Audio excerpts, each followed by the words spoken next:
الحمد للہ رب العالمین والصلاة والسلام علی اشرف الانبیاء والمرسلین نبینا محمد وعلی آلہ واصحابہ اجمعین وبعد۔ برادران اسلام، دینی اور ملی بھائیوں، نوجوان دوستوں، احباب اور بزرگوں، قابل احترام ماؤں اور بہنوں، اللہ کے فضل و کرم سے، اس کی توفیق سے آج کے اس حلقے میں ہم امام ابن عثیمین رحمۃ اللہ علیہ نے اپنی کتاب میں جو موضوع اس وقت ہمارے سامنے زیر بحث ہے، معطلہ فرقہ، منکرین صفات کا جو فرقہ ہے، اس کے باطل اور غلط موقف کی تردید اور اسے باطل ٹھہرانے کے سلسلے میں جو چند وجوہات ابن عثیمین رحمۃ اللہ علیہ نے ذکر فرمائے ہیں، اس کا چوتھا نقطہ اور اس کے بعد کے نکات آپ کے سامنے پیش کرنے کی سعادت حاصل کر رہا ہوں۔ اس سے پہلے 3 نکات گزر چکے ہیں، کس طرح سے معطلہ کی تردید ہوتی ہے، اور تردید کا جو پہلو امام شیخ ابن عثیمین رحمۃ اللہ علیہ نے یہاں پر اختیار کیا ہے وہ یہ ہے کہ اگر معطلہ کا عقیدہ اور ان کی سوچ اگر ہم لیں، اور انکار صفات کے پیچھے جو ان کی سوچ ہے وہ یہ ہے کہ اس سے اللہ تبارک و تعالیٰ کی اس کے بندگان سے تشبیہ لازم آتی ہے، اس لیے انکار کر دینا چاہیے، اس کو نہیں ماننا چاہیے، یہ سوچ یہاں پر کار فرما ہے معطلہ کے عقیدے میں، معطلہ کی تعطیل میں۔ اس لیے اگر اس موقف پر چلا جائے تو اس سے کئی ایک باطل چیزیں لازم آتی ہیں، کئی ایک چیزیں ایسی لازم آتی ہیں جو باطل ہیں۔ ان باطل چیزوں میں سے 3 باتیں گزر چکی ہیں، ان پر بات ہو چکی ہے۔ چوتھا جو پہلو ہے، جو چوتھا باطل لازمہ اس ابن عثیمین رحمۃ اللہ علیہ نے ذکر کیا ہے معطلہ کی تردید میں، وہ یہ ہے، ابن عثیمین رحمۃ اللہ علیہ فرماتے ہیں چوتھا پہلو یہ ہے، چوتھا لازمہ، کہ اللہ تبارک و تعالیٰ کے کلام اور نبی کریم صلی اللہ علیہ وسلم کا فرمان، اللہ کا کلام، نبی علیہ الصلوۃ والسلام کا فرمان، یہ لوگوں کی طرف نہیں سونپا گیا ہے، لوگوں کو اس کا مرجع نہیں بنایا گیا ہے۔ اپنے رب کے سلسلے میں، اپنے معبود حقیقی کے سلسلے میں کیا چیزیں واجب ہیں، کیا جاننا چاہیے، کیا معلومات حاصل کرنی چاہیے، کیسا عقیدہ رکھنا چاہیے، اس سلسلے میں لوگوں کو مرجع نہیں بنایا گیا ہے اللہ تبارک و تعالیٰ کے کلام اور نبی کریم صلی اللہ علیہ وسلم کے فرمان میں۔ ظاہر سی بات ہے کہ اللہ تبارک و تعالیٰ کی صفات سے متعلقہ جو دلائل ہیں، نصوص ہیں، اگر ان میں ہم اپنی منمانی کریں گے اور وہ معنی جو ظاہر ہے، متبادر ہے، اللہ تبارک و تعالیٰ کے لائق اور زیبا ہے، شایع نشان ہے، اس کو ثابت کرنے کے بجائے اگر ہم اپنی عقلوں کا استعمال کریں گے تو ظاہر سی بات ہے کہ اللہ تبارک و تعالیٰ کا کلام، نبی علیہ الصلوۃ والسلام کا فرمان، اس کے لیے لوگ مرجع نہیں ہیں، لوگ مرجع نہیں ہیں کہ اللہ تبارک و تعالیٰ کے اسماء و صفات کے سلسلے میں اللہ کے فرمان، نبی علیہ الصلوۃ والسلام کے فرمان کا کیا معنی ہے، کیا عقیدہ رکھنا چاہیے، اس کی معرفت کے لیے لوگوں کی طرف رجوع کیا جائے، اس میں کیا عقیدہ رکھنا چاہیے، اس سلسلے میں لوگوں کی طرف رجوع کیا جائے، یہ ایسا نہیں ہے۔ ظاہر سی بات ہے کہ اللہ تبارک و تعالیٰ کا کلام، نبی کریم صلی اللہ علیہ وسلم کا فرمان، دین کے ہر مسئلے میں، اور خصوصیت کے ساتھ یہ مسئلہ جو شریعتوں کا سب سے زیادہ اہم مسئلہ ہے، جو اللہ تبارک و تعالیٰ کی طرف سے بھیجے ہوئے رسولوں کی تعلیمات کا خلاصہ اور نچوڑ ہے، یعنی اللہ کی توحید کا مسئلہ، اللہ تبارک و تعالیٰ کے اسماء، اللہ کی صفات حسنہ عالیہ کا مسئلہ، کیسے عقیدہ رکھا جائے، کیا ثابت کیا جائے، کیا نہ ثابت کیا جائے، کیا معنی سمجھا جائے، کیا نہ سمجھا جائے، اتنے اہم مسئلے میں کیا لوگ مرجع ہو سکتے ہیں؟ کیا لوگوں کو ریفرنس بنایا جا سکتا ہے؟ نہیں ہو سکتا ایسا۔ اور میرے بھائیوں، میرے بزرگوں، کیسے ممکن ہے کہ اتنا اہم مسئلہ عقلوں کے حوالے کر دیا جائے، انسانی دانشوری کے حوالے کر دیا جائے. یہ عقلیں، یہ لوگوں کی اپنی اپنی سوچ، اپنی اپنی لاجک اور دانشوری، جس کے اندر کس قدر اتھل پتھل ہے، کس قدر تناقض ہے، ٹکراؤ ہے، کس قدر اختلاف ہے، عقلوں میں انتشار ہے. کیسے ممکن ہے کہ ان عقلوں کے حوالے اتنا اہم مسئلہ کر دیا جائے جس کے اندر اتنا زیادہ اضطراب، اتنا زیادہ اتھل پتھل اور اتنا زیادہ تعارض اور تناقض پایا جاتا ہے؟ میرے بھائیوں، ممکن نہیں ہے یہ کہ اللہ تبارک و تعالی اسے لوگوں کی مضطرب اور متناقض عقلوں کے حوالے کر دے. یہ عقلیں اپنی مرضی کے مطابق جو کچھ سمجھ میں آئے فیصلہ کریں. میرے بھائیوں، میرے بزرگوں، یہ ممکن نہیں ہے. اس لیے اگر ہمیں اللہ تعالیٰ کی صفات سے متعلق صحیح موقف جو اللہ کی شایان شان ہے، اللہ تبارک و تعالیٰ کی جلال، اس کے کمال کے مطابق ہے، اگر ہم اس کے مطابق سمجھنا چاہتے ہیں تو ہمارے لیے ضروری ہے کہ اللہ تبارک و تعالیٰ کے کلام میں، نبی کریم صلی اللہ علیہ وسلم کے فرمان میں جو ظاہر متبادر معنی ذہن میں پہل ثابت ہوتا ہے، وہ معنی اللہ تبارک و تعالیٰ کے شایان شان کے مطابق اسے تسلیم کیا جائے، اسے مانا جائے. ورنہ انسانی عقلیں اس کا مرجع نہیں ہے، انسانی عقلوں کے حوالے نہیں کیا جا سکتا ہے. مان جائیں عقلیں تو ٹھیک ہے، نہ مانیں تو جھٹلا دیں، انکار کر دیں، یا مثال کے طور پر اس کے اندر الٹ پھیر کریں، تحریف سے کام لیں. میرے بھائیوں، اگر جھٹلانا ممکن ہو تو جھٹلا دیں، جھٹلانا ممکن نہ ہو تو اسے گھما دیں، ہیرا پھیری کر دیں، اسے موڑ دیں، ٹیڑھا کر دیں، جس کو بہت ہی زیادہ مہذب لفظ میں تعویل کہتے ہیں لوگ. تعویل نہیں ہے، یہ تعویل نہیں ہے. تعویل تو صحیح معنی کی نشاندہی کو کہا جاتا ہے، اصل کے اعتبار سے جو تفسیر کے معنی میں ہے. میرے بھائیو، یہ تعویل نہیں ہے، یہ بلکہ یہ تحریف ہے، یہ گھماؤ پھراؤ ہے، یہ توڑ مروڑ ہے، جسے تعویل کا نام دیا جاتا ہے. تو چوتھا نقطہ یہ ہے کہ چوتھی بات جو باطل لازم آتی ہے، باطل لازم آتا ہے، باطل ہے یہ لازمہ، وہ یہ ہے کہ اللہ تبارک و تعالیٰ، نبی کریم صلی اللہ علیہ وسلم کا فرمان، اللہ تعالیٰ کا کلام، ظاہر سی بات ہے کہ اسے لوگوں کے سپرد نہیں کیا گیا ہے کہ لوگوں کی عقلیں جو فیصلہ کرتی ہوں وہ فیصلہ مان لیا جائے. نمبر 4، نمبر 5، پانچواں پہلو، پانچواں جو باطل لازمہ پیش آتا ہے، جو پانچویں چیز جو باطل لازم آتی ہے معطلہ کے موقف اور معطلہ کے مذہب کے مطابق، انکار صفات کے موقف کے مطابق، وہ یہ ہے کہ اس سے یہ لازم آتا ہے کہ اللہ تبارک و تعالیٰ نے جو کچھ ثابت کیا ہے اور جو کچھ اس کے رسول صلی اللہ علیہ وسلم نے ثابت کیا ہے، اس کی نفی کرنا جائز ہے. کوئی کہہ سکتا ہے ایسے کیسے ثابت ہوتا ہے، اس سے یہ کیسے لازم آتا ہے؟ اس سے لازم آتا ہے، لازم آتا ہے، کیونکہ ہم حقیقت کے بجائے مجاز کا لفظ سن رہے ہیں.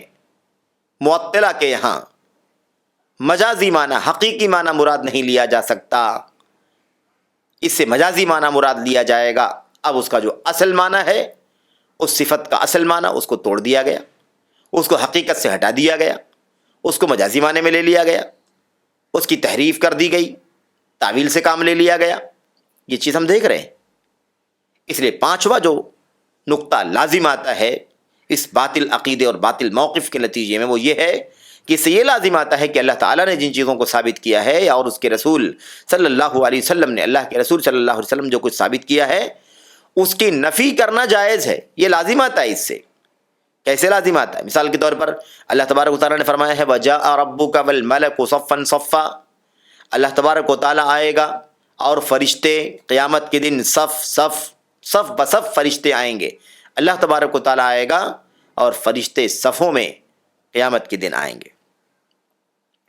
اب اللہ تبارک و تعالیٰ فرماتا ہے کہ اللہ آئے گا، اللہ تبارک و تعالیٰ کا آنا، اللہ کی آمد، اس کا تذکرہ ہے صاف صاف، یہ اللہ تبارک و تعالیٰ کی صفت ہے۔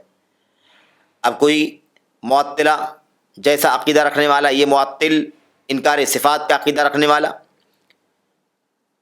یہ کہہ سکتے ہیں ایسے لوگ کہ اللہ تبارک و تعالیٰ نہیں آئے گا۔ اللہ فرماتا ہے رب آئے گا، آپ کا رب آئے گا اور فرشتے صف لگا کر کے آئیں گے۔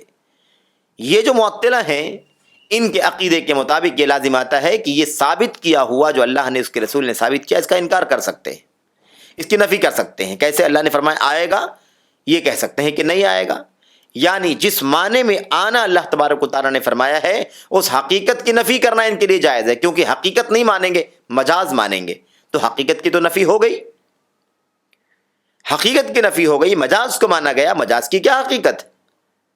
طاغوت ہے مجاز۔ مجاز انکار کا ایک بہت بڑا دروازہ ہے میرے بھائیوں۔ تو کوئی کہے جاء ربک، اللہ تبارک و تعالیٰ تمہارا رب آئے گا، اللہ تبارک و تعالیٰ نہیں آئے گا، نفی کر سکتے ہیں، کیونکہ ظاہر بات حقیقت نہیں مانیں گے تو مجاز مانیں گے۔ مجاز کی بات کہنا، حقیقت میں حقیقت کا انکار کرنا ہے، اس کی نفی کرنی۔ یہ ہو گئی مثال اللہ تبارک و تعالیٰ کے کلام، اللہ تبارک و تعالیٰ کی ثابت کی ہوئی چیز کو کے بارے میں نفی کرنے کا مسئلہ۔ دوسرا کیا ہے؟ اللہ کے رسول صلی اللہ علیہ وسلم نے جو کچھ ثابت کیا ہے اس کی بھی نفی کرنا جائز ہے، اس سے لازم آتا ہے۔ مثال کے طور پر اللہ تبارک و تعالیٰ نے، اللہ کے نبی علیہ السلام نے فرمایا ینزل ربنا الی السماء الدنیا کل لیلۃ الی السماء الدنیا، ہمارا رب سبحانہ و تعالیٰ ہر روز ہر رات آسمان دنیا کی طرف نزول فرماتا ہے، اترتا ہے۔ نزول کے معنی اترنے کے ہم ثابت کریں گے، نزول کا ترجمہ اترنے سے کریں گے، کیونکہ اس کا معنی اترنا ہے، اور کلام عرب میں اس کا معنی یہی ہوتا ہے، اس لیے ہم اسے ثابت کریں گے، کیونکہ اللہ تبارک و تعالیٰ نے ہمارے سامنے فصیح اور بلیغ اور واضح عربی زبان میں گفتگو فرمائی ہے قرآن کریم کے اندر، جس کا معنی واضح ہے۔ ہم تفویض نہیں کریں گے، معنی اللہ کے حوالے نہیں کر دیں گے کہ نزول فرمائے گا، نزول کا معنی کیا ہے، نہیں، ہرگز نہیں۔ ہم نزول کا معنی جانتے ہیں، نزول کا معنی ثابت کریں گے، اس کے معنی اترنے کے ہوتے ہیں، کیونکہ جو معنی اللہ تبارک و تعالیٰ، جو اللہ تعالیٰ نے آیت کریمہ اتاری ہے، اس میں اللہ کے نبی علیہ السلام نے حدیث فرمائی ہے، اس میں لفظ نزول کا ہے، ینزل ربنا، اور نزول عربی زبان کا لفظ ہے جس کے معنی اترنے کے ہوتے ہیں۔ ہم نزول ثابت کریں گے، اترنے کا معنی ثابت کریں گے، تفویض نہیں کریں گے، لیکن کیفیت بھی بیان نہیں کریں گے، مشابہت بھی بیان نہیں کریں گے، مثال بھی نہیں دیں گے، اور اس کے اندر ہیرا پھیری بھی نہیں کریں گے، اس کا انکار بھی نہیں کریں گے۔ خیر، یہاں جو بات چل رہی ہے، ہمارا رب اترتا ہے آسمانی دنیا کی طرف، یہ جو ہے کہہ سکتے ہیں اللہ تبارک و تعالیٰ نہیں اترتا ہے، اس لیے کہ ان کا سوچنا یہ ہے کہ حقیقی معنی میں نہیں ہے یہ، بلکہ مجازی معنی میں ہے، مجازی معنی میں۔ اب اترنے کی بات اللہ تبارک و تعالیٰ کے حوالے سے، یا ایسے ہی آنے کے بعد اللہ تبارک و تعالیٰ کی طرف کے حوالے سے، اس کا معنی کیا بنا لیں گے؟ یہ حقیقت سے ہٹا کر کے اس کا معنی مجاز لے لیں گے، کہ یہ مجازی معنی میں اترنا کہا گیا ہے، مجازی معنی میں آنا کہا گیا ہے، اور یہ معنی یہ لیتے ہیں۔ یہ معطلہ انکار صفات کا جو ان کا عقیدہ ہے، یہ اس باطل معنی کو لیتے ہیں، مجازی معنی کو۔ اور میرے بھائیوں، ابن عثیمین رحمۃ اللہ علیہ فرماتے ہیں، کہتے ہیں مجاز کی سب سے واضح علامت یہ ہے، جو مجاز کو قائل ہیں، جو مجاز کے قائل ہیں، جو مجاز مانتے ہیں، ان کے یہاں مجاز کی سب سے بڑی علامت یہ ہے، سب سے واضح علامت یہ ہے کہ اس کی نفی کرنا درست ہو۔ مجاز کی سب سے بڑی نشانی کیا ہے، سب سے بڑی علامت کیا ہے؟ کہ اس کی نفی کرنا صحیح ہو۔ اللہ تعالیٰ نزول فرماتا ہے، نفی کرنا صحیح ہو، نزول نہیں فرماتا ہے۔ اللہ تبارک و تعالیٰ آئے گا، نفی کرنا صحیح ہو کہ اللہ تبارک و تعالیٰ نہیں آئے گا۔ تو نہیں آئے گا یا نہیں نزول فرماتا ہے، نہیں اترتا ہے، اس چیز کی نفی کرنا ممکن ہے ان کے یہاں، جو اس کے قائل ہے۔ اللہ تبارک و تعالیٰ اب آپ بتائیے کہ مجازی معنی کی حقیقت کیا ہے؟ مجازی معنی کی حقیقت، مجاز کی علامت میں واضح علامت کیا ہے؟ ان کے قائلین کے یہاں، جو مجاز کے قائل ہیں، ان کا یہ کہنا ہے کہ اس کی نفی کرنا درست ہو۔ ظاہر سی بات ہے، اگر ہم کہہ دیں کہ نہیں آئے گا، نہیں اترے گا، یہ درست ہے ان کے یہاں، اس معنی میں کہ اللہ تبارک و تعالیٰ نہیں اترے گا، اللہ تبارک و تعالیٰ نہیں آئے گا، یعنی گویا کہ یہ جو آنا اور اترنا کہا جا رہا ہے یہ حقیقت کے معنی میں نہیں ہے بلکہ مجازی معنی میں ہے، اس لیے اس کا انکار کرنا بھی، اس کی نفی کرنا بھی درست ہے۔ میرے بھائیو، کس قدر افسوس کی بات ہے، اللہ تبارک و تعالیٰ نے جو کچھ ثابت کیا ہے اور اس کے رسول صلی اللہ علیہ وسلم نے جو کچھ ثابت کیا ہے، ظاہر وحی کے ذریعے ثابت کیا ہے، اللہ کا ثابت کردہ اور اس کے رسول صلی اللہ علیہ وسلم کا ثابت کردہ، اس کی نفی کرنا سب سے بڑا باطل کام ہے، سب سے بڑا ناحق کام ہے، سب سے بڑا جھوٹ ہے میرے بھائیوں۔ اور یاد رکھیں، اس سے چھٹی نہیں مل سکتی ہے یہ کہہ کر کے کہ کوئی تعویل کر کے کہہ دے کہ اللہ تبارک و تعالیٰ آئے گا، اس کا معنی یہ ہے کہ اللہ تبارک و تعالیٰ کا حکم آئے گا، اللہ تبارک و تعالیٰ اترے گا، اترتا ہے ہر رات آسمان دنیا پر، اللہ تبارک و تعالیٰ نہیں اترتا بلکہ اللہ تبارک و تعالیٰ کا حکم اور فیصلہ اترتا ہے۔ یہ مجازی معنی لے کر کے کوئی چھٹی نہیں پا سکتا، کیونکہ اللہ تبارک و تعالیٰ کو اگر حکم نازل کرنے کی بات کہنا ہوتا یا حکم کے آنے کی بات کہنا ہوتا تو کون سا مسئلہ تھا؟ اللہ تبارک و تعالیٰ نزول کی نسبت امر کی طرف فرما دیتا، ینزل امر ربنا، اللہ کے نبی علیہ السلام فرماتے ہیں ینزل امر ربنا، پھر کون سی خاص بات رہ جائے گی اس کے اندر؟ ینزل امر ربنا کل لیلۃ الی السماء الدنیا، ہمارے رب کا حکم ہر سال ہر رات آسمانی دنیا پر اترتا ہے، یہ کیا بات ہوئی؟ اللہ تبارک و تعالیٰ کو یہ بات کہنی ہوتی تو اللہ تعالیٰ اللہ کے نبی علیہ السلام امر ربی کا کہتے، کوئی رکاوٹ نہیں، کوئی مسئلہ نہیں۔ وجاء ربک، اگر وجاء امر ربک ہی کہنا ہوتا تو کون سی چیز مانے تھی اس کے اندر؟ سب اللہ تبارک و تعالیٰ کے ہاتھ میں ہے، اللہ عز و جل کو اختیار ہے، اللہ تبارک و تعالیٰ کی اپنی قوت ہے، اس لیے یہ کہنا اللہ تبارک و تعالیٰ نے جو کچھ ثابت کیا ہے، نبی کریم صلی اللہ علیہ وسلم نے جو کچھ ثابت کیا ہے اللہ کی صفات کو، کوئی بھی شخص معطلین میں سے اس کی تعویل کہہ کر کے کہ اللہ تبارک و تعالیٰ کا اترنا، اللہ کا حکم اترنا ہے، اللہ تعالیٰ کا آنا، اللہ کے حکم کا آنا ہے، یہ کہہ کر کے کوئی چھٹی نہیں پا سکتا، اس کے ذریعے سے کوئی راہ فرار اختیار نہیں کر سکتا۔ کیوں؟ اس لیے کہ آیت کریمہ کے سیاق میں، سباق میں کہیں بھی اس بات کا پتہ نہیں چلتا، کہیں بھی آیت کریمہ میں اس بات کا پتہ نہیں چلتا، یا ایسے ہی حدیث رسول میں اس بات کا پتہ نہیں چلتا کہ اس میں اللہ تبارک و تعالیٰ کے حکم کے اترنے کی بات کہی جا رہی ہے یا اللہ تبارک و تعالیٰ کے حکم کے آنے کی بات کہی جا رہی ہے۔ یہ تعویل نہیں ہے بلکہ یہ تحریف ہے، اور یہ اللہ تبارک و تعالیٰ کے کلام اور نبی کریم صلی اللہ علیہ وسلم کے فرمان کو، آپ کی تعلیمات کو دراصل توڑ دینا ہے، مروڑ دینا ہے، اس کی تعویل اور اس میں تحریف کرنا ہے۔ پھر اس کے بعد آپ دیکھیے،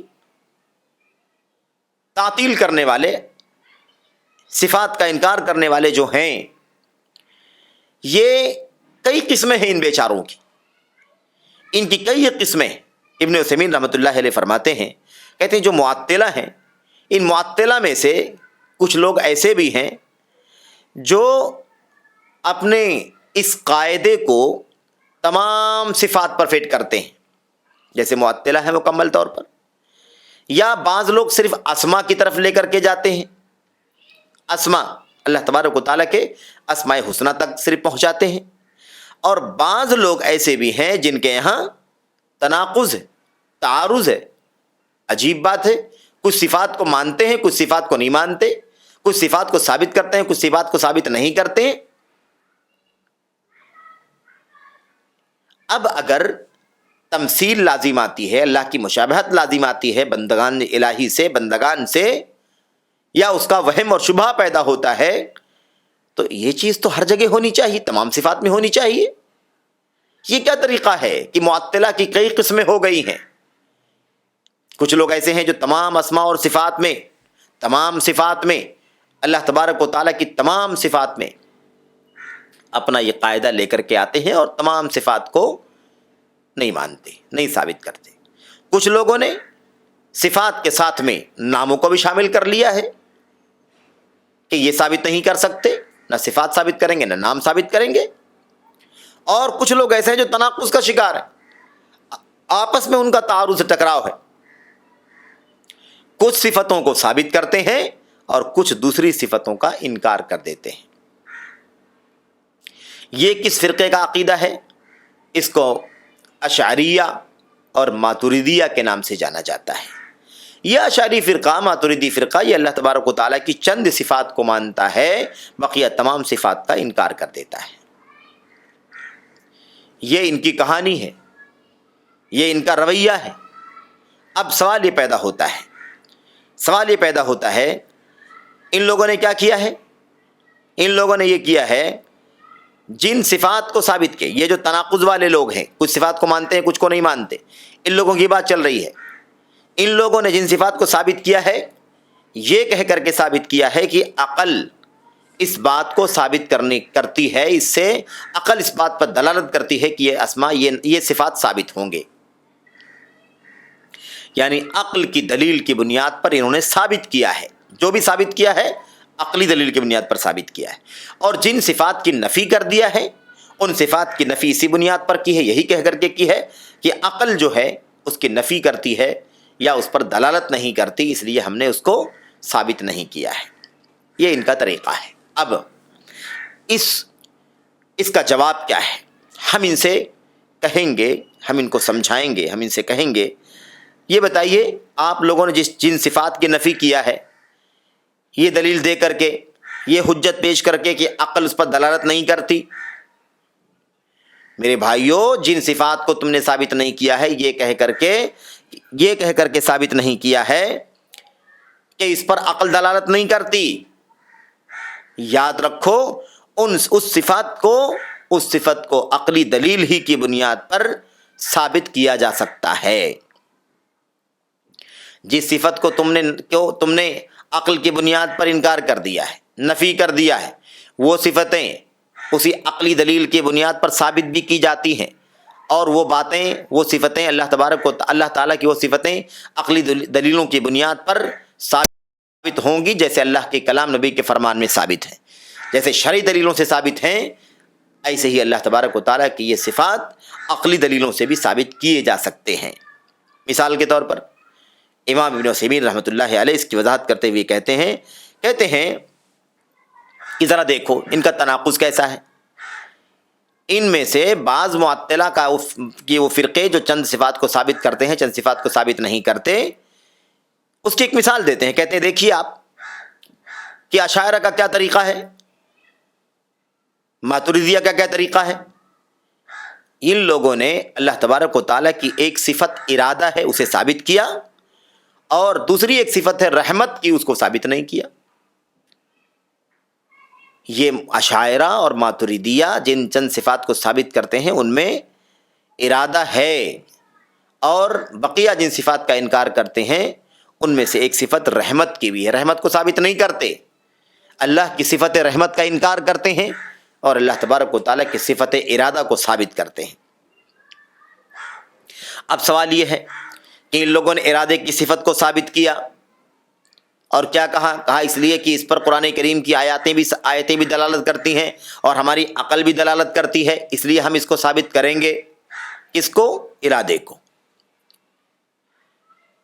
کتاب و سنت کی دلیل کی جہاں تک بات ہے، سمعی دلیل، تو کہتے ہیں اللہ تبارک و تعالیٰ کا فرمان ہے وَلَكِنَّ اللَّهَ يَفْعَلُ مَا يُرِيدُ، اللہ تبارک و تعالیٰ، لیکن اللہ تبارک و تعالیٰ جو چاہتا ہے کرتا ہے۔ آپ نے دیکھا یہاں پر اللہ تبارک و تعالیٰ کی صفت ارادہ یہاں پر ثابت ہو رہی ہے، یہ صفت ثابت ہو رہی ہے، ما یرید، اللہ تبارک و تعالیٰ جو چاہتا ہے، جو ارادہ کرتا ہے، کر گزرتا ہے۔ عقلی دلیل کیا پیش کرتے ہیں؟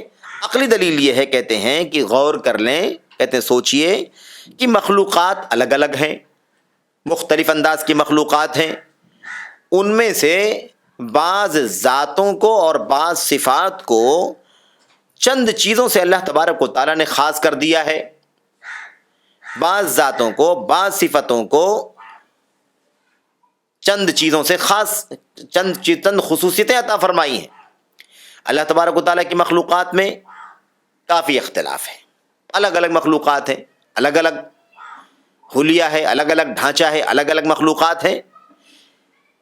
اللہ تبارک و تعالیٰ نے ان میں سے چند مخلوقات کو کچھ ایسی خصوصیتیں دی ہیں جو دوسروں کو نہیں دی ہیں، اور اللہ تبارک و تعالیٰ نے ان مخلوقات میں سے چند مخلوقات کو کچھ ایسے اوصاف دیے ہیں، کچھ ایسی صفتیں دی ہیں جو دوسروں کے اندر نہیں پائی جاتی ہیں۔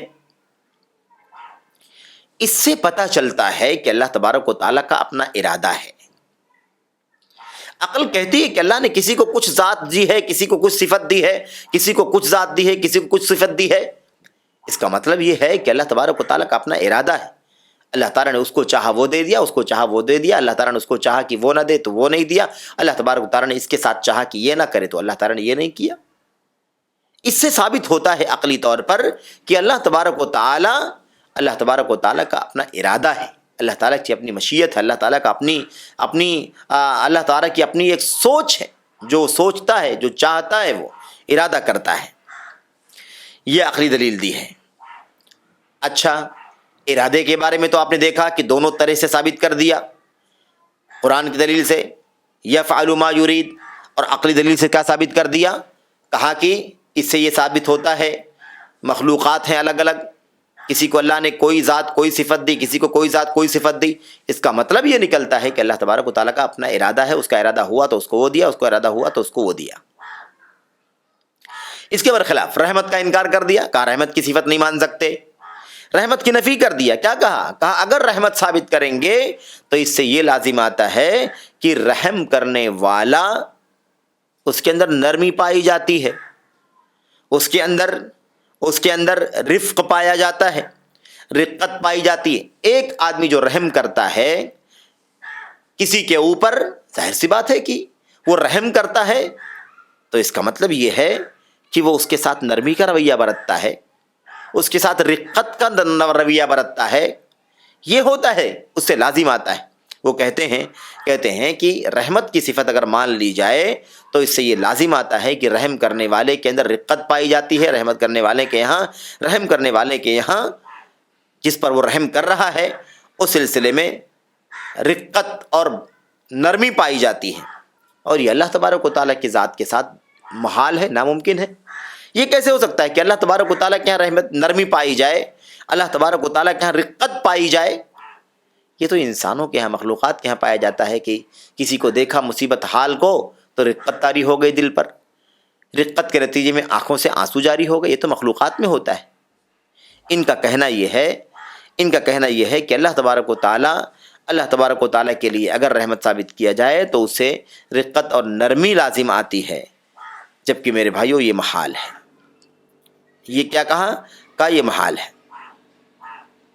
اب مسئلہ یہ ہے کہ اس سلسلے میں جو قرآن کریم کی آیتیں، نبی کریم صلی اللہ علیہ وسلم کی حدیثیں آئی ہوئی ہیں، جس کو سمعی دلیل کے نام سے جانا جاتا ہے، جن سے اللہ تبارک و تعالیٰ کی صفت رحمت ثابت ہوتی ہے، اللہ کی رحمت ثابت ہوتی ہے، میرے بھائیوں ان رحمت ثابت کرنے والی دلیلوں کے ساتھ کیا کیا ان لوگوں نے؟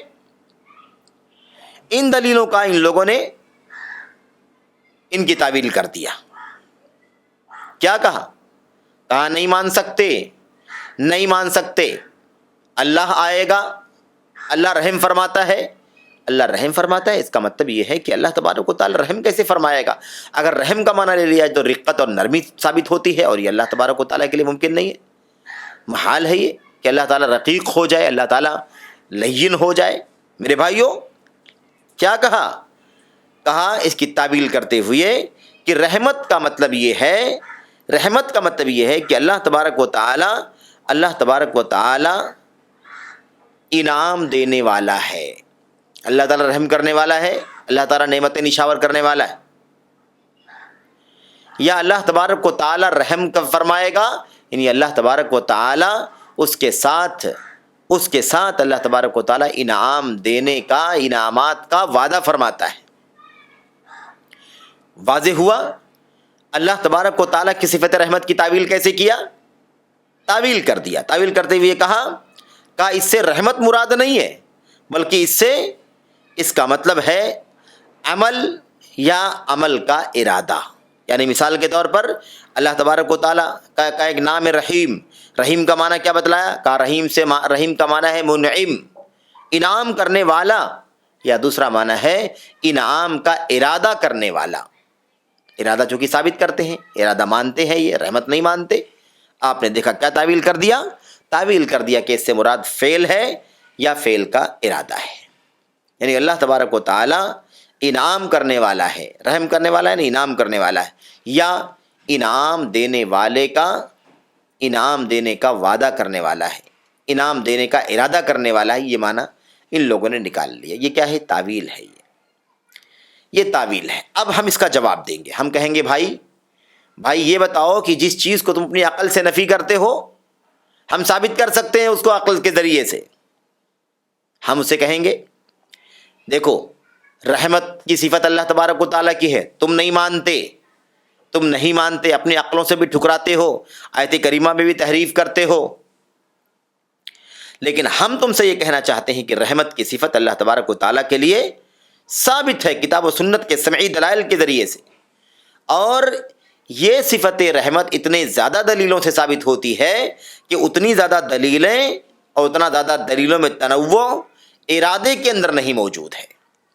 ارادے کی صفت میں جتنی دلیلیں ملتی ہیں اس سے کہیں زیادہ اللہ تبارک و تعالیٰ کی صفت رحمت کی دلیلیں ملتی ہیں۔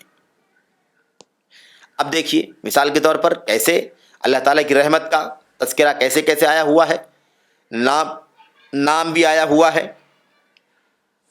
اللہ تبارک و تعالیٰ کی صفت بھی آئی ہوئی ہے رحمت سے، اور اللہ تبارک و تعالیٰ کا فعل رحمت یعنی رحم کرنا یہ بھی ثابت ہے قرآن کریم کے اندر۔ اللہ تبارک و تعالیٰ فرماتا ہے نام کے ساتھ الرحمن الرحیم، بسم اللہ الرحمن الرحیم۔ یہ الرحمن الرحیم کا جو لفظ ہے یہ کیا ہے میرے بھائیوں؟ یہ الرحمن الرحیم کا جو آیت کریمہ کا ٹکڑا ہے، یہ یہاں پر اللہ تبارک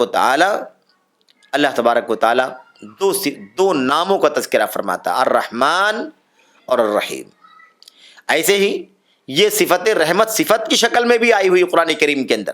اللہ تبارک و تعالیٰ فرماتا وَرَبُّكَ الْغَفُورُ ذُو الرَّحْمَةِ، اور آپ کا رب غفور ہے، یعنی اللہ اکبر، آپ کا رب غفور ہے، اللہ تبارک و تعالیٰ ذو الرحمہ رحم کرنے والا ہے، اللہ اکبر، رحمت والا ہے۔ یہاں پر صفت رحمت کا بھی تذکرہ کیا گیا ہے۔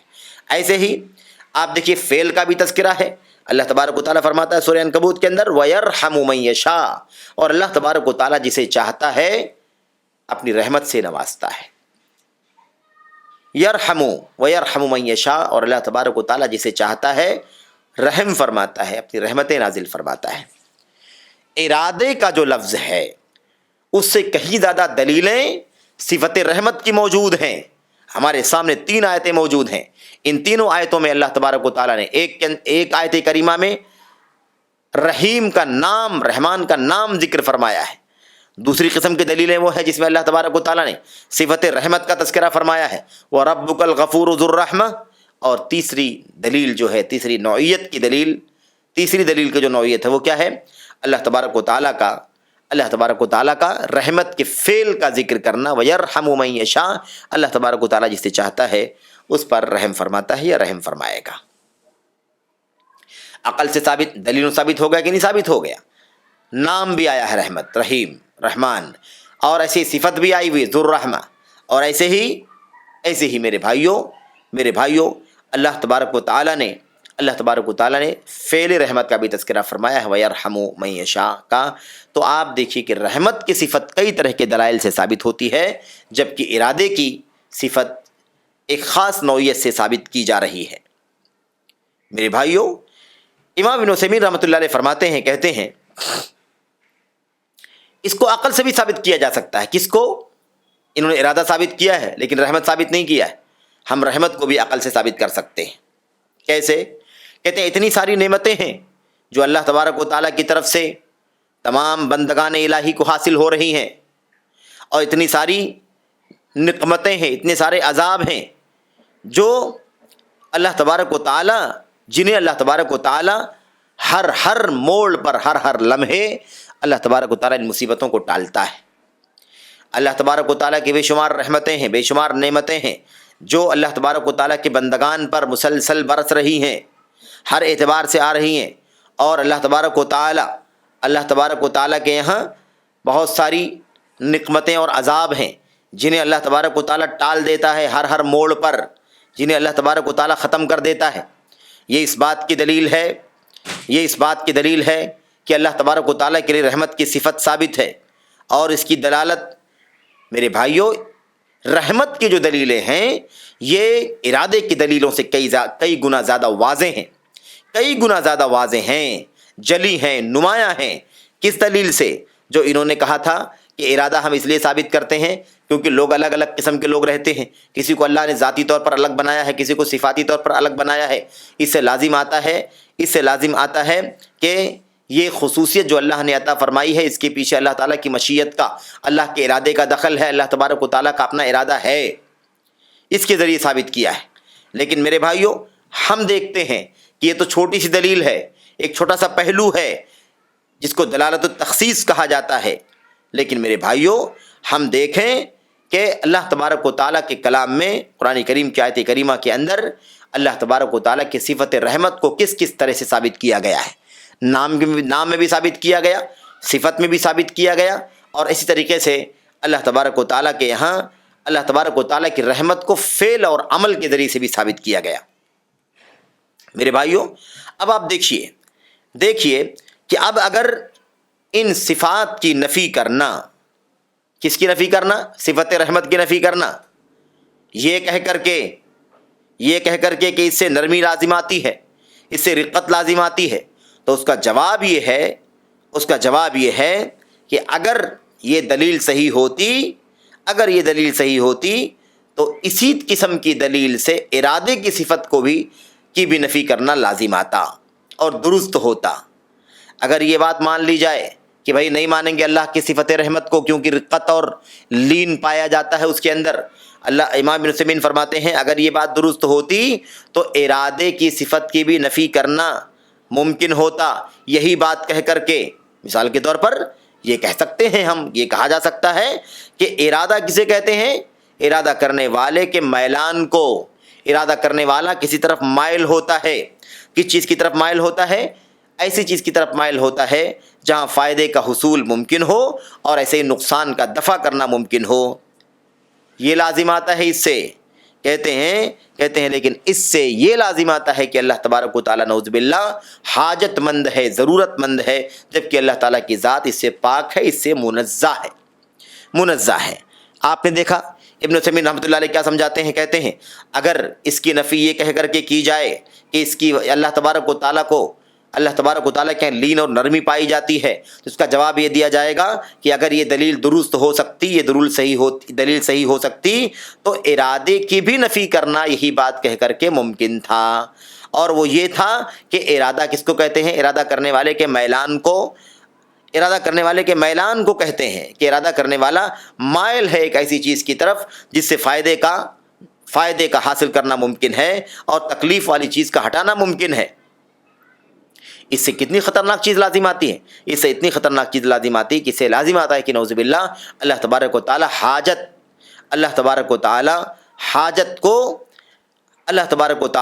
حاجت مند ہے، اللہ تبارک و تعالی نیاز مند ہے، اللہ تبارک و تعالی ضرورت مند ہے، جبکہ اللہ تبارک و تعالی اس سے منزہ اور بے نیاز ہے۔ اس کے بعد کہتے ہیں ابن عثیمین رحمۃ اللہ علیہ اگر کوئی یہ جواب دے دے کہ یہ جس ارادے کی بات ہم کر رہے ہیں یہ ارادہ مخلوق کا ارادہ ہے، تو بالکل ہم بھی یہی بات کہہ سکتے ہیں رحمت کے بارے میں کہ رحمت جو نقص کو لازم ہے، یعنی وہ رحمت جس کے اندر نقص پایا جاتا ہے، اس کے اندر عیب پایا جاتا ہے، یہ اللہ تبارک و تعالیٰ کی، یہ مخلوق کی رحمت ہے۔ اللہ تبارک و تعالیٰ کی یہ رحمت جو اس کے شایان نشان ہے اس میں کسی بھی طریقے سے کا نقص نہیں ہے، اور جو اللہ تبارک و تعالیٰ یہاں پر جو اللہ تبارک و تعالیٰ کی رحمت کی نفی کی جا رہی ہے وہ جس لیے نفی کی جا رہی ہے، اسی لیے ہم یہ بات کہہ سکتے ہیں کہ یہاں پر جو تم رحمت کے بارے میں کہتے ہو وہی بات ہم ارادے کے بارے میں کہہ سکتے ہیں، بالکل اسی طریقے سے جس طریقے سے تم لوگوں نے اپنی بات ثابت کرنے کے لیے کہا ہے۔ تو اگر کوئی یہ جواب دے کہ یہ مخلوق کے ارادے سے تعلق رکھتا ہے تو ہم بھی اسی طرح کا جواب دے سکتے ہیں رحمت کے بارے میں. ہم بھی کہہ سکتے ہیں کہ رحمت یہ نقص کو لازم ہے، یعنی رحمت سے نقص پیدا ہوتا ہے، نقص لازم آتا ہے. یہ کیا ہے؟ یہ مخلوق کی رحمت سے تعلق رکھتا ہے. اللہ تبارک و تعالیٰ کی رحمت میں کوئی نقص نہیں ہے، مخلوق کی رحمت میں نقص ہے.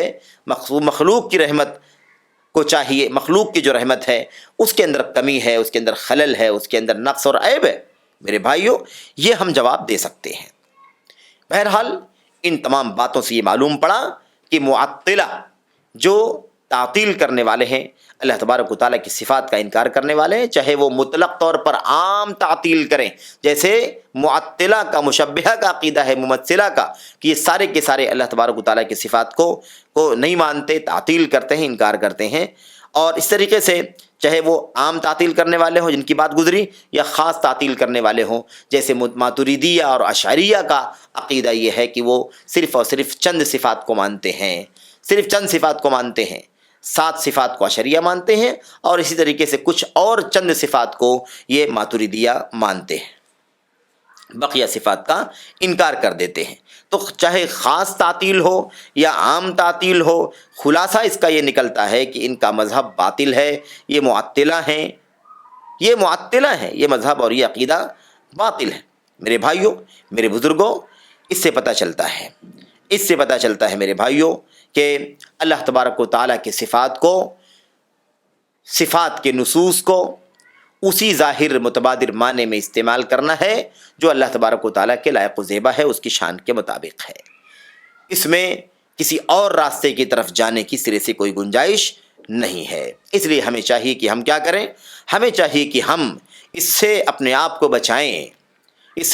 بچائیں اور کسی بھی طرح کی تعویل نہ کریں، کسی طرح کی تحریف نہ کریں، کسی طرح کی تعطیل نہ کریں، بلکہ ہم اس بات کو سمجھ لیں کہ معطلہ کا عقیدہ، معطلہ کا نظریہ باطل ہے، چاہے وہ عمومی طور پر تعطیل کرتے ہوں، سارے صفات کا انکار کرتے ہوں، ناموں کا بھی انکار کرتے ہوں، یا صرف نام کا، صرف صفات کا انکار کرتے ہوں، یا صفات میں سے چند صفات کو تسلیم کرتے ہوں، چند صفات کا انکار کر دیتے ہوں. یہ جو عقیدہ ہے تعطیل کا، تعطیل خاص ہے، تعطیل عام کا، اس کی بنیاد پر یہ مذہب بہرحال باطل ہے، غلط ہے، ناقابل اعتبار ہے. میرے بھائیو، یہ چند باتیں تھیں اللہ تبارک و تعالیٰ کے فضل و کرم سے، اس کی توفیق سے جو مکمل ہوئی ہیں. اور یہ معطلہ کی تردید سے متعلق لمبی بات چل رہی تھی، پچھلے کئی حلقوں میں، کئی سیشن میں اس پر گفتگو ہوئی. اللہ سے دعا کرتے ہیں کہ اللہ تبارک و تعالیٰ ہمیں اسی طرح سے اللہ کے اسماء و صفات پر یقین رکھنے کی توفیق عطا فرمائے، اور اللہ تبارک و تعالیٰ ہمیں اس میں کسی بھی طرح کی تمثیل، تشبیہ، تکییف یا کوئی اور بھی تحریف اور تعویل جو باطل ہے، یا مجاز وغیرہ کا جو معنی لیا جا رہا ہے، اس طرح کی تمام ناجائز اور نازیبا حرکتوں سے، کاموں سے باز رہنے کی توفیق عطا فرمائے، اور ہمیں اسی طرح سے ماننے و تسلیم کرنے کی توفیق عطا فرمائے جو اس کے شایان نشان ہے. اللہ تبارک و تعالی ہمیں اپنے اسماء و صفات کے باب میں اسی عقیدے پر عمل کرنے کی توفیق عطا فرمائے جو سلف صالحین کا موقف اور منہج ہے، ان کے راستوں سے اللہ بچنے کی توفیق عطا فرمائے جو کسی بھی طریقے سے تشبیہ و تمثیل، تکییف، یا مثال کے طور پر اس کے اندر تعویل اور تعویل کے ساتھ ساتھ اس کے اندر تحریف وغیرہ کرتے ہیں، اللہ تبارک و تعالیٰ ان کے راستوں سے ہمیں بچنے کی توفیق عطا فرمائے. آمین یا رب العالمین. وصلی اللہ وسلم وبارک علی نبینا محمد وعلی آلہ وصحبہ اجمعین. والسلام علیکم ورحمۃ اللہ وبرکاتہ.